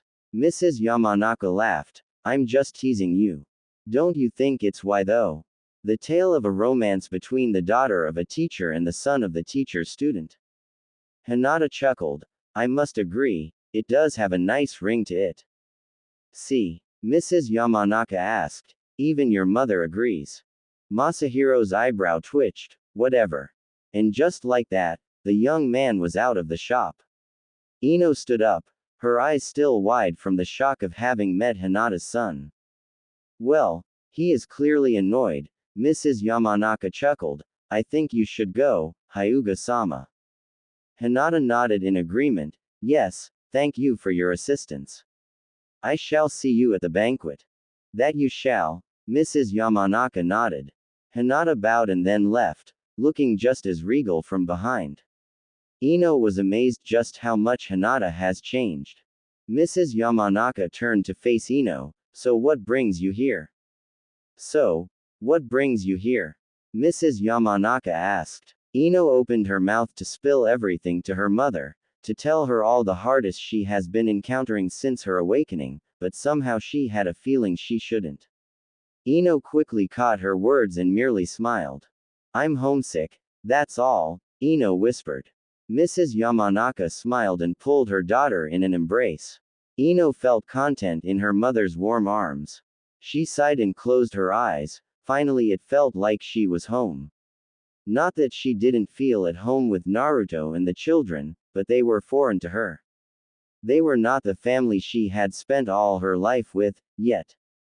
It's all right, Mrs. Yamanaka cooed, I'm sure you'll work it out. Ino giggled. I didn't have a fight with Naruto. Is that so? I didn't think so. Mrs. Yamanaka laughed. You two fight over the most ridiculous things constantly. It's never something that would drive you out of the house, though. Ino furrowed her brows. She constantly fought with Naruto. The mere thought made her want to shiver. She couldn't imagine having arguments with him. Naruto always seemed like the type to go along with whatever the girl says. Looks like he has gained some independence over the years, which was a very good thing. Mrs. Yamanaka pulled away from her daughter and patted her shoulders. How about some tea? Tea. Ino nodded and the two disappeared through the door that led to the Yamanaka family home. Mrs. Yamanaka set up the kettle, while Ino scanned her surroundings. The inside of the house has changed drastically. Most of the furniture has been replaced and the layout of the house seemed different too. Ino smiled when she found a small portrait photo of her family. Minato is so small here. Ino ran her fingers over the glass that protected the photo. Minato was a mere infant in the photo, still wrapped in blankets, resting in his mother's arms. Kagaya was younger too, but she had that same smile she carried now. Mrs. Yamanaka glanced at Ino over her shoulder and nodded. That was taken 2 weeks after he was born, remember? Just look at Naruto's face. He is the most idiotic, yet proud father in the world. Ino laughed. Sure enough, Naruto was beaming like a lunatic in the photo. Ino returned the photo to its place and sat down by the dining table. Mrs. Yamanaka poured their tea and handed a cup to Ino, who took it gratefully. Mrs. Yamanaka sat down next to her daughter. Do you have a dress yet? Mrs. Yamanaka asked. Ino looked up, bewildered. Dress? Ino asked. Mrs. Yamanaka frowned. For the Hyuga banquet. You were organizing it with Hyuga-sama, remember? Ino laughed nervously. This was the first she heard of it, of course. Ino made a mental note to ask Naruto about it later so that she wouldn't be stuck in a situation like this again. I don't have a dress, Ino stated, but she added mentally, I think. Dresses. Mrs. Yamanaka smiled and patted her daughter's arm, you'll find the right dress. You always do. Ino merely smiled and quickly took a sip of tea to break the conversation. Silence enveloped the kitchen as the two women sipped their tea. The front door opened and a tall figure stepped inside, dressed in a navy uniform and a flak jacket. Ino's face lit up when she saw the person's blonde ponytail. Inoichi blinked when his eyes landed on his daughter. She waved at him awkwardly, causing him to smile and kiss her forehead. Inoichi then proceeded to greet his wife, then poured himself a cup of tea and joined the two girls he loved the most at the dining table. What did Naruto say? Mrs. Yamanaka finally asked. Inoichi grunted. The usual. I swear he's out to hunt me, or something. Mrs. Yamanaka snorted. You're just paranoid because he's Minato's son. Inoichi pouted, causing Ino to giggle. Her parents turned to face her and smiled. They loved seeing their daughter happy, but despite her laughs, they could tell that she wasn't 100% there. Her eyes were somewhat different, and that worried them. So, Inoichi interrupted Ino's giggles, have you been interrupting your mother's work all day? Ino shook her head, no, we're just taking a break. Actually, I wanted to talk to you. Inoichi quirked an eyebrow, oh. Ino inhaled deeply. Should she tell them? Naruto was quite stern when it came to her condition. They did all agree to keep it a secret until they could figure out what was happening to her, but this was her parents. She couldn't keep something so big away from them. She never could before, so naturally she can't right now.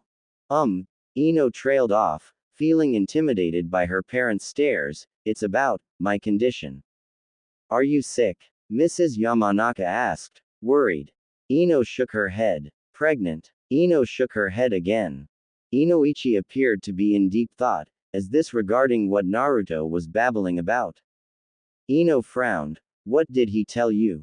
That you dodged time or something? Inoichi stated, rolling his eyes. I thought he was playing me, much like his parents always did when they were still alive. Mrs. Yamanaka laughed. Those were the days. Naruto is quite the energetic Hokage. It's refreshing, is it not? Inoichi nodded in agreement. Naruto was right, Ino stated, kind of. Her parents stared at her. Ino gulped and tried to piece everything together so that she could properly explain it to them. Finally she spoke. Minato. The teacher called out. A little boy with blonde hair and eyes as blue as the sky looked up from where he was playing in a sandpit at the woman who he called teacher during the day. She was a petite woman who always dressed modestly and wore a yellow apron. Home. Minato mumbled when he spotted his sister standing beside the teacher, her arms crossed and her brows knitted together. He could tell she was not in a good mood. That meant no candy on the way home. Itachi glanced at his friend, his onyx eyes wide in curiosity. Your sister is here. The teacher continued to call. Minato sighed and stood up, his blonde hair ruffled in the wind. He wiped his dirty hands on his shorts and then skipped to the lockers where he grabbed his backpack and then approached his sister. He looked up at her and smiled widely. Kagaya gazed at him, then her frown disappeared and she returned the smile. He took his sister's hand, waved goodbye to Itachi and his teacher and then allowed his sister to lead him out of the school. Minato looked up at his sister as they walked home. Where's Mama? Kagaya furrowed her brows again. She's busy, Minato. But she always picks me up. Minato objected. Kagaya sighed. Memories of her parents sleeping in separate rooms flashing through her mind. I know, Minato, I'm sorry. Can't I be her temporary replacement? Minato pouted, but did not answer. Kagaya smiled at her brother sadly when she spotted his unhappy face. She hated seeing him like this, but what could she do? Kagaya pulled her fingers through her blonde hair and then spotted a familiar sign. She smiled. How about we get some ramen? Minato's face brightened. Really? Shikamaru didn't like smoking, but for the sake of stress he smoked. He popped a cigarette in his mouth and lit it and sat back, frustrated. He had searched endlessly for answers, but came up with nothing. Not one single entry has been entered into the Nara archives regarding time travel, which was expected, but still, he was annoyed. Now he will have to actually go through the village archives, which could take months. Life was incredibly troublesome. Shikamaru, Tamari walked out into the garden, her blonde hair hanging down on her shoulders, wet from her shower. He looked up and waved.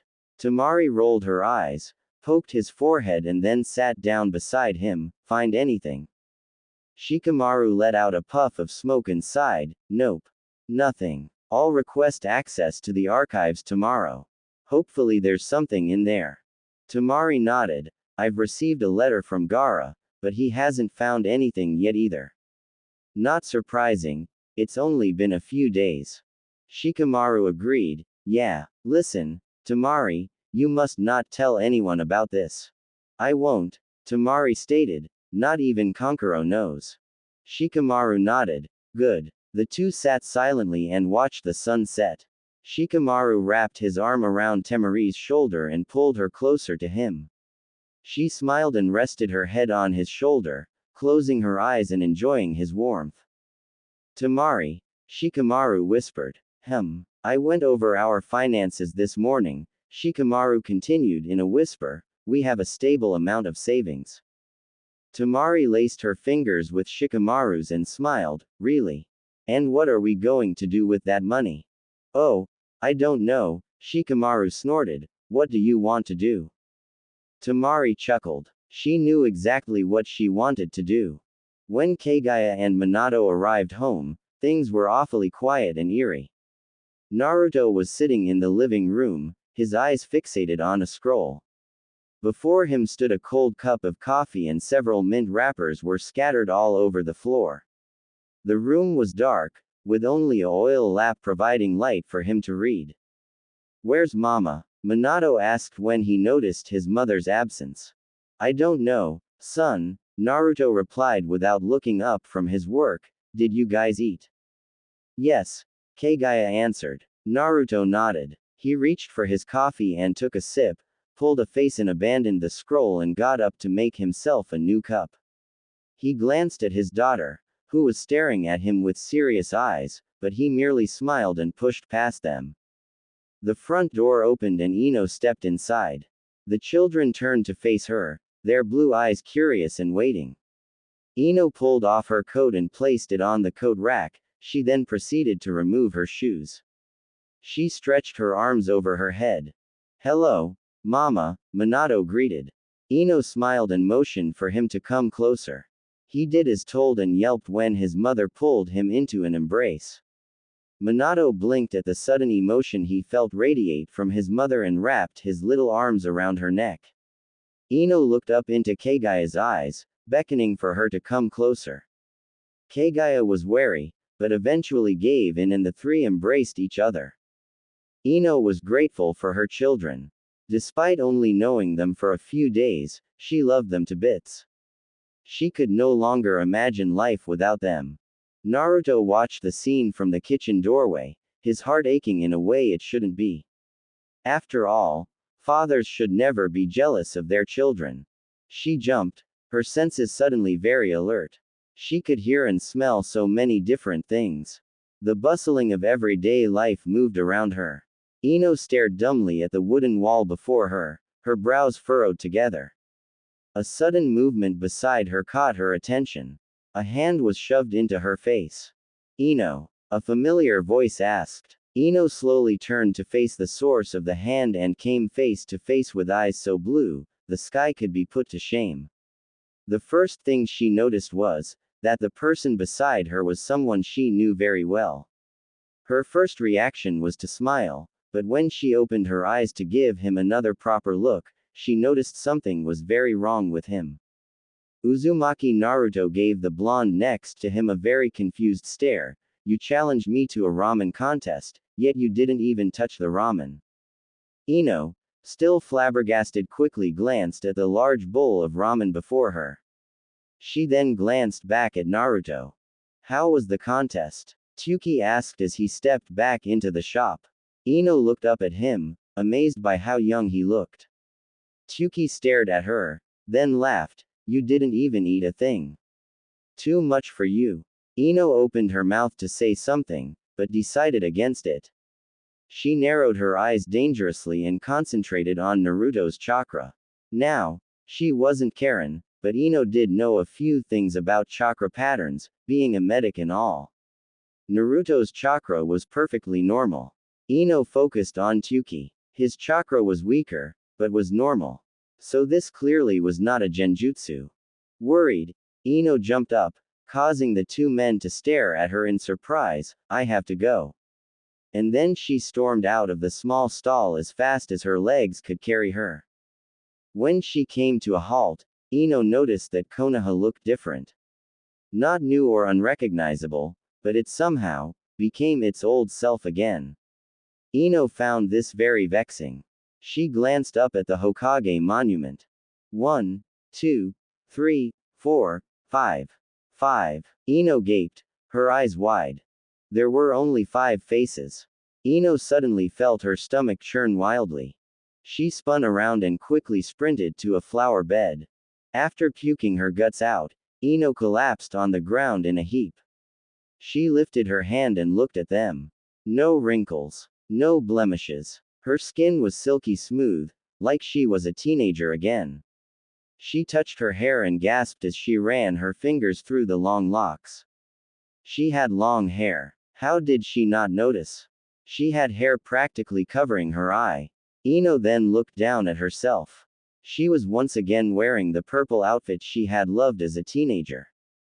Suddenly, the realization hit her.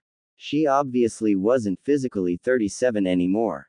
Someone used the 5 dimensions to heaven, and whoever did it knew how to use mind transfer jutsu. Ino thought about approaching Tsunade, who was Hokage at this time, but decided against it. She was still unsure of the circumstances and did not want to bring danger to Konoha when it clearly isn't needed right now. So, she will just have to continue on as if nothing happened. Ino sighed in frustration. Anime and manga. 16 all over again. How wonderful. Ino mentally sighed. How she wished she knew the date, then she would be more aware of what schedule her 16-year-old self had for the day. She was with Naruto at Ichiraku before, so could it be the start of their courts? Ino found this very annoying, for now she's back to square one with him. How fantastic. Oh, Ino sighed, it's you. Don't scare me like that. Shikamaru quirked an eyebrow. Right, sorry. Weren't you feeling sick earlier? Ino stared. What do you mean? At training, you said you were sick, so you went home, Shikamaru pointed out. Ino frowned. She certainly didn't feel sick now. Then again, she did puke her guts out earlier. Maybe it's gastro. Ino shrugged and pulled her fingers through her hair. She still could not get over the fact that her long hair was back. Anime and manga. Well, Shikamaru sighed, don't come crying to me when you get worse. Troublesome woman. Ino smiled weakly. Right, thanks. By the way, Shikamaru, what's the date? Shikamaru Avenue her an odd look, but answered anyway, it's July the 10th. Why? Mental blank. Maybe I do still feel sick. Ino quickly covered up. Shikamaru didn't seem to believe her, but he didn't question her either. He merely shrugged, then excused himself. Ino stood by herself for a while, wondering what she could do now. She decided to go home. Ino stared at the alleyway in shock. Of course her house wasn't here anymore. Ino slapped her forehead, then sighed. She scanned her surroundings, amazed by how industrial the area of her future home was. She has already forgotten what it looked like before their home was built. Ino suddenly felt her heart clench. If her home doesn't exist, if she's 16, if she's not married, then that means Kagaya and Minato were never born. Not yet at least. Ino felt like crying. How could she possibly live without her children? Ino turned around and slumped her way through the streets. Her mind was not set on a certain location, but she only knew one place to go now.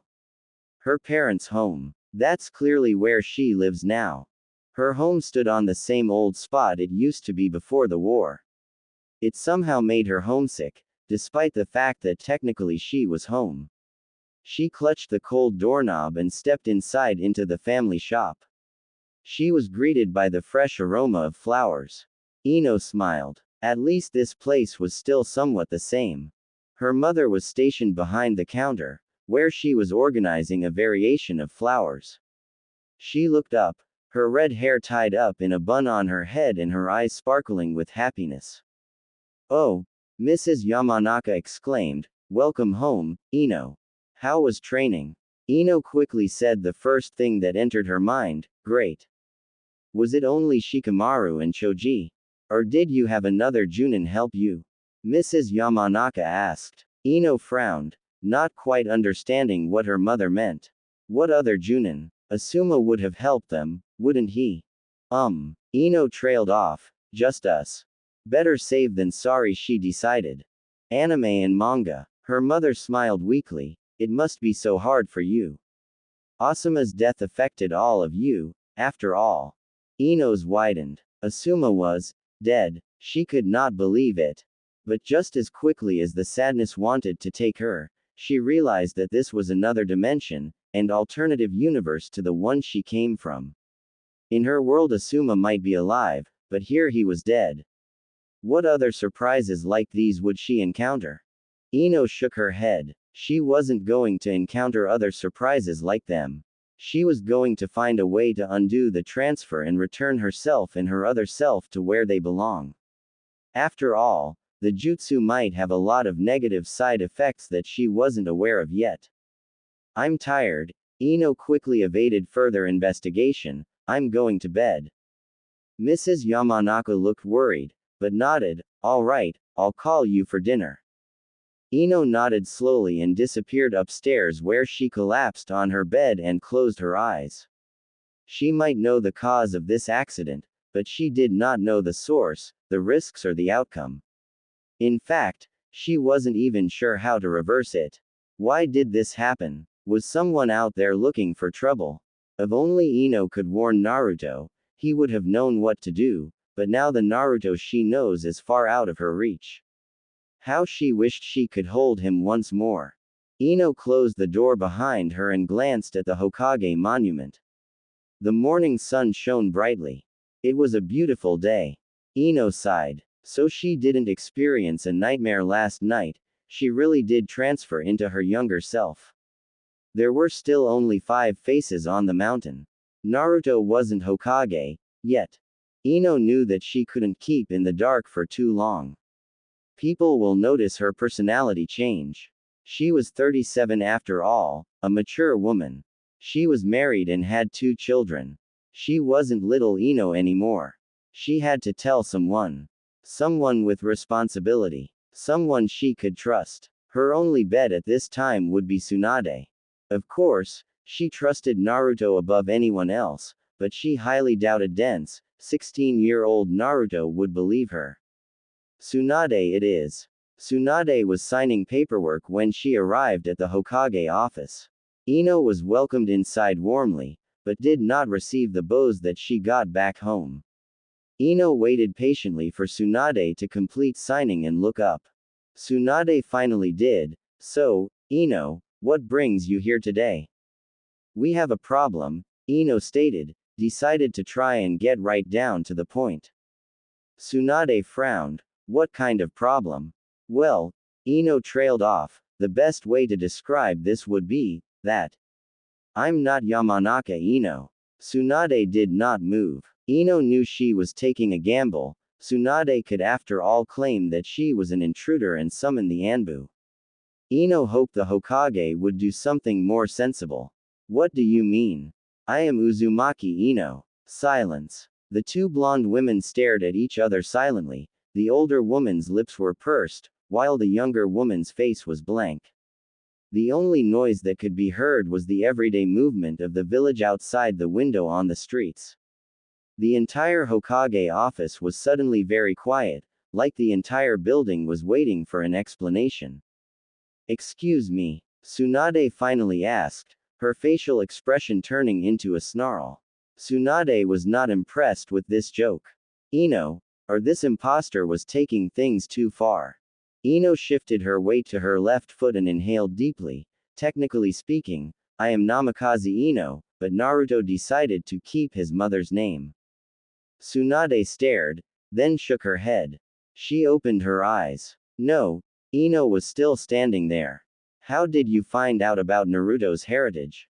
He told me. Ino half asked, half stated. She was annoyed by the old woman's slow response to this. Tsunade narrowed her eyes. That's impossible. Speaking of his heritage is forbidden. There is no way Naruto knows about his parents. Ino smirked. Not your Naruto, at least. Tsunade remained silent. Ino took this as her cue to speak. Where I come from, Naruto is 37. Tsunade was certain that either Ino has lost her mind, or she was an intruder. Tsunade quickly opened the top drawer of her desk and pressed the red button hidden underneath a stack of paperwork. The silent alarm should reach Anbu within seconds. Ino noticed Tsunade's movement and couldn't help, but laughed to herself. She had a feeling this would happen. While they awaited the arrival of the Anbu, Ino pretended to be unaware of her future doom, and checked out her fingernails. They were painted purple. How predictable. Two Anbu appeared before Tsunade's desk. You called, Hokage-sama. Tsunade felt like punching the two for being so indiscreet. She nodded, then pointed to Ino, who was still pretending not to notice the situation she was in. The Anbu glanced at her, frowned, then looked back at their leader. How is she a threat? One of the Anbu asked. Tsunade's eyebrow twitched. She's speaking nonsense. Arrest her and call for Inoichi. The Anbu nodded. One grasped Ino's arm while the other disappeared. Ino did not make any movement against her captive. Tsunade was surprised that the blonde teenager wasn't putting up a fight. Ino allowed the Anbu to drag her out of the office and down to the interrogation department. Ino smiled in victory. At least her message will get through. Inoichi wished he could die. When he walked into the interrogation department and saw his daughter chained, he thought the world had to be ending. Ino? Inoichi asked, hesitantly. Ino stared at her father blankly, then smiled. Hi, Dad, Ino greeted happily, like she wasn't about to be groped in the mind by her own father. She didn't have anything to hide after all. Okay, maybe her life was something she should hide, but she didn't want to waste any energy on blocking her memories. She had to save as much energy as possible to reverse the jutsu that caused her and her other self to travel dimensions. What did you do? Inoichi demanded. Ino sighed. All I did was tell Tsunade that Naruto has a mother and a father. Honestly, is it that surprising? Inoichi stared at Ino. He stared some more, then turned to his coworker. This is not my daughter. My daughter would never speak like that to me. That's why we're interrogating her. His company worked half-assed, half-stated. Inoichi narrowed his eyes and turned back to Ino. Who are you? I'm Uzumaki Ino. Don't be stupid, Inoichi warned, suddenly very serious. There are almost no Uzumaki clan members left. Uzumaki Kushina had no relatives when she moved here, and Uzumaki Naruto is an orphan. And any children of Uzumaki Mito was born with the name Senju. Ino rolled her eyes. Ever occurred to you that one day Naruto would get married? Inoichi gawked. No. Ino asked, Well, surprise, surprise, he did. Inoichi was certain of it. This woman was not his daughter. He motioned for the team to move her to the interrogation room. It was time to study this imposter's mind. The team worked quickly, strapping Ino into the dome and then proceeding to their positions. Ino pretended to look bored, but truthfully she was enjoying her father's expressions. One minute he was confused, the next he was angry, then he was confused again. She shivered when Inoichi placed his palm on her forehead and then the world went black. Inoichi had to admit, the woman had quite an impressive mind.